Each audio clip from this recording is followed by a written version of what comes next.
प्रयागराज महाकुंभ का विराट स्वरूप देखने को मिला है। महाकुंभ में श्रद्धालु अमृत स्नान कर रहे हैं। 12 बजे तक 1 करोड़ 60 लाख श्रद्धालुओं ने आस्था की डुबकी लगाई है। अमृत स्नान के दौरान श्रद्धालुओं पर पुष्प वर्षा भी की गई है। जहां अमृत स्नान कर रहे थे, इस दौरान श्रद्धालुओं पर पुष्प वर्षा की गई और जिस तरह से देखे कि जो श्रद्धालु बड़ी संख्या में पहुंचे हैं वो भी काफी खुश नजर आ रहे हैं। तमाम व्यवस्थाओं को लेकर तमाम तरह की जो सुविधाएं उनको मिल रही है उसको लेकर बेहद ही संतुष्ट नजर आ रहे हैं। तो प्रयागराज महाकुंभ में विराट स्वरूप देखने को मिला है महाकुंभ का। साथ ही महाकुंभ में श्रद्धालु अमृत स्नान कर रहे हैं। 12 बजे तक 1 करोड़ 60 लाख श्रद्धालुओं ने जो आस्था की डुबकी है वो लगा ली। जो श्रद्धालु भक्त वहां पर पहुंचे हैं वो स्नान कर रहे हैं और इस भीषण ठंड में उनका साफ तौर से कहना है कि हमें ठंड नहीं लग रही है। यहाँ पर डुबकी लगाते हुए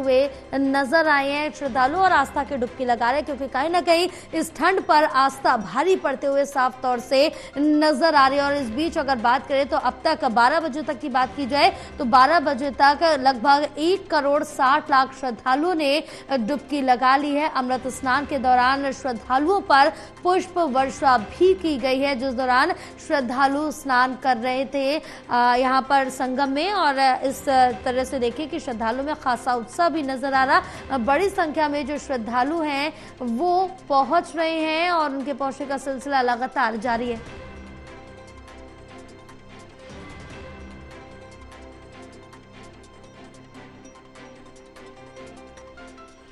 तो बड़ी अपडेट आप तक पहुंचा रहे हैं, जहां अमृत स्नान के दौरान श्रद्धालुओं पर पुष्प वर्षा भी की जा रही है। श्रद्धालु काफी खुश भी नजर आ रहे हैं। और इस बीच अगर बात करें तो जो अमृत स्नान है वो करते हुए जो यहाँ पर साधु संत है वो भी नजर आए। हमारे साथ हमारे सहयोगी आरिफ राजू जुड़े हुए हैं और ज्यादा जानकारी लेंगे। आरिफ, अगर हम वहां पर मौके पर बात करें तो कैसा नजारा देखने को मिल रहा है, क्योंकि इतने सालों बाद महाकुंभ का आयोजन किया गया, अब अमृत स्नान शुरू हो चुका है। देखिए जी, अगर हम महाकुंभ की बात करते हैं तो 144 वर्षों के बाद ये जो मुहूर्त बना है ये पूर्ण कुंभ है। इसको पूर्ण कुंभ कहा जाता है। हालांकि कुंभ जो है वो 12 साल के बाद लगता है, लेकिन ये पूर्ण कुंभ कहा जा रहा है क्योंकि 144 सालों के बाद लगा है। और जो यहाँ पे जो संगम क्षेत्र का जो नजारा है वो एकदम भक्तिमय है। हर तरफ जय जयकार हो रही है, हर तरफ जो है जय श्री राम के नारे लग रहे हैं और हर तरफ जो है घंटे घड़ियाल की आवाज सुनाई दे रही है। तो कुल मिलाकर के अगर हम जो अराउंड 12 किलोमीटर का जो महाकुंभ जो बसाया गया है तंबुओं के शहर में, तो वहाँ पर हर जगह पर जो है पूजा पाठ हो रही है। कहीं पर भोजन चल रहा है, कहीं पर लंगर चल रहा है, कहीं पर मतलब जिसकी जो हैसियत है वो हिसाब से वहाँ पर वो अपने आप को महाकुंभ के अंदर पिरो देना चाहता है। और कुल मिलाकर के अगर आस्था की बात की जाती है तो आस्था एक ऐसी चीज है ना जिसके मन में उतर जाती है, तो फिर वो उसको वो भक्त हो जाता है। क्योंकि ठंड का मौसम है, हालांकि सुबह से ही अभी आज कोहरे का पहले प्रकोप रहा है, उसके बाद फिर किसी रोशनी हुई है और उसके बाद अभी मौसम जो है वो ठंड का जैसा माहौल है, तेज ठंड पड़ रही है। तो ऐसी स्थिति में जो भक्त है, गंगा भक्त है, माँ भक्त है, जो यहाँ पर संगम की जो रेत पर पहुंचे हैं जो अब स्नान उसको करने के लिए, तो फिर ऐसी स्थिति में जो जो ठंड है वो कहीं ना कहीं जो आस्था है, आस्था उस पर भारी पड़ रही है। तो ऐसे में ये कहा जा सकता है कि जो श्रद्धालु वो लगातार संगम की रेत पर पहुंच रहे हैं और जो मेला प्रशासन द्वारा लगातार जो 41 जो घाट बनाए गए थे वहां पर वो स्नान कर रहे हैं। और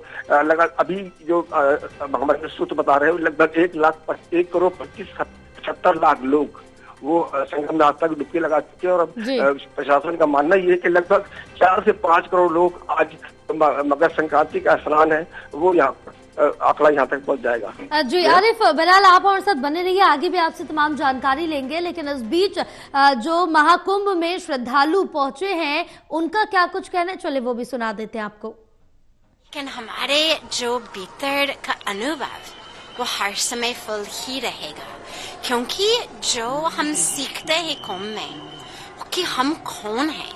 लोग इसलिए सफर कर रहे हैं क्योंकि किसी को पता ही नहीं है कि हम है कौन। जब मालूम नहीं है कि हम कौन हैं तो हमको पता नहीं है कि मैं क्या करूं। फिर जब हम महाकुंभ में आते हैं संगम में स्नान करते, संतों का दर्शन करते हैं, उनकी सत्संग, उनकी कथा सुनने के अवसर मिलते हैं, तो हम पता लग जाते हैं कि हम कौन हैं।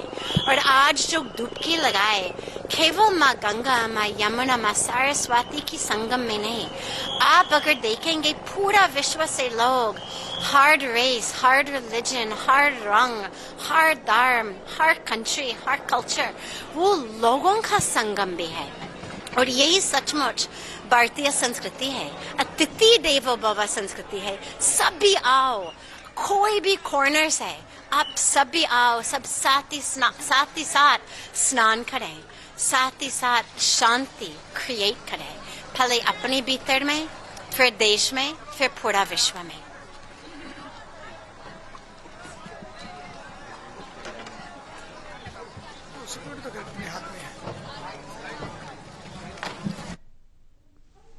तो जिस तरह से देखिए कि यहाँ पर बाहर से भी जो फॉरेनर्स भी पहुंचे हैं, तमाम अलग अलग जगहों से जो लोग हैं वो पहुंचे हैं, उनमें भी काफी आस्था देखने को मिल रही है। हमारे साथ हमारे सहयोगी आरिफ लगातार हमारे साथ बने हुए। आरिफ, अगर इस बीच बात की जाए अमृत स्नान की, तो अमृत स्नान का समय क्या कुछ रखा गया, कितने बजे तक चलेगा और क्या अनुमान लगाया जा रहा है अब तक कितने और श्रद्धालु यहाँ पर अमृत स्नान करेंगे? क्योंकि 1 करोड़, लगभग 1.5 करोड़ से ज्यादा लोग जो है श्रद्धालु हैं वो अमृत स्नान कर चुके हैं।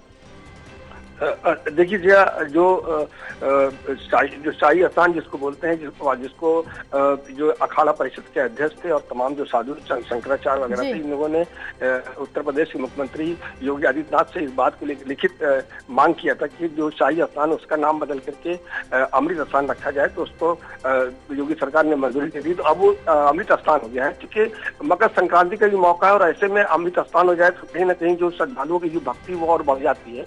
तो कुल मिलाकर के ये कहा जा सकता है साफ तौर पर कि जो श्रद्धालु हैं उनकी संख्या लगातार बढ़ती चली जा रही है और जो 13 अखाड़े जिनकी जो आज अमृत स्नान जो करने निकले थे, तो सुबह 6:15 बजे का इनका समय था, लेकिन 15 मिनट विलंब से वो संगम नोस पर पहुंचे थे। पेशवाई उनकी जो छावनी है अखाड़ा परिषद के अंदर, वहां से वो निकली थी और वो लगातार जो पीछे उनके कई अखाड़े जो थे, जितने 12 अखाड़े थे, वो उनके पीछे लेकर के वहां छावनी में चल रहे थे और फिर वो सीधा संगम नोस पहुंचे, जिसमें साधु थे, सन्यासी थे, महामंडलेश्वर थे, तमाम तरीके के जो साधु संत थे वो भी उस पेशवाई में मौजूद थे। और ये सीधा जो शाम को 5:20 पर जो आखिरी स्नान होगा वो निर्मल अखाड़े का होगा और वो 5:20 पर संगम नोस पहुंचेंगे अपने दलबल के साथ। फिर वहां पर वो स्नान करेंगे और उसके बाद से फिर जितने भी अखाड़े हैं वहां पर जो है पूजा पाठ और तमाम तरीके के जो पाठ है वो, या फिर ये कह दिया जाए कि जो शंकराचार्य है वो उनके दर्शन करने के लोग वहां पहुंचने लगेंगे। क्योंकि अभी तक जो श्रद्धालुओं के जो आने का जो सिलसिला शुरू हुआ है सुबह से, तो कहीं ना कहीं जो कल पौष पूर्णिमा का स्नान था उसमें जो श्रद्धालु यहाँ पर आए थे, तो श्रद्धालु वो ज्यादातर उसमें श्रद्धालु जो है वो कल्पवास करने के, चूंकि कल के दिन से ही कल्पवास भी शुरू हो जाता है जी। तो ऐसी स्थिति में जो संख्या बढ़ी है वो लगातार आज तक बढ़ती चली जा रही है। अभी भी बड़ी संख्या में लोग है वो संगम की तरफ बढ़ रहे हैं, भीड़ काफी ज्यादा है। हालांकि जो मेला प्रशासन है उसने लगातार जो है कई जगहों पर बैरिकेडिंग लगा रखी है और कई जगह ऐसे है जहाँ पर सिर्फ और सिर्फ जो लोग संगम स्नान करने के लिए जा रहे हैं, जो श्रद्धालु आ रहे हैं, जो भक्त है, वो यहाँ पर उनको जाने के लिए रास्ता दिया जा रहा है, जो स्थानीय लोग उनके लिए रास्ता बंद कर दिया गया है। तो वैसे शाम को 5:20 तक ये आखिरी स्नान होगा जो अमृत स्नान होगा। उसके बाद फिर जो महाकुंभ की जो प्रक्रियाएं हैं अखाड़ों की हो चाहे श्रद्धालुओं की, वो लगातार चलती रहेगी। बिल्कुल, तमाम जानकारी साझा करने के लिए बहुत शुक्रिया आरिफ आपका।